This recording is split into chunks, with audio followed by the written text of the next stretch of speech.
معالي الوزير الشباب راو في ضيقة، ما بقاتش عنده في السياسة حتى ثقة. زرعوا فينا اليأس والديزيسبوار، عدي تقول له ان شاء الله تتسقم يقول لك تروطار.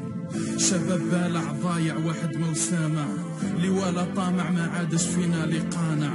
شباب ضحية بصح يعرف اصلاحه، طالب حاجة واحدة من المسؤول هي يصارحه. معالي الوزير على بالنا ونشهد بالحق، في بلادنا كاين اللي يبني وكاين اللي يسرق. هذه سنة الحياة، كاين البدعة وكاين الابداع. كيما كاين اللي يخدم كاين اللي يخدع. على بالنا لي بروبلام بارتو مش غير في بلادنا، طالبين من المسؤول يسمع ويقيم شبابنا. ولا كان عما شكلنا نحكي لك كما يفضوش، نسي نوصلهم لك باسم الناس اللي ما قدروش. صاحبي عنده أزمة سكن، مشكل تاع دار، في ضربة درمان رسم علامة على الجدار. بصح وصار في الشتا والريح معالف جرابت عليها الدار. عندي جاري 10 سنين تخرج من الجامعة، كي نشوفو بلا خدمة والله تجيني الدمعة.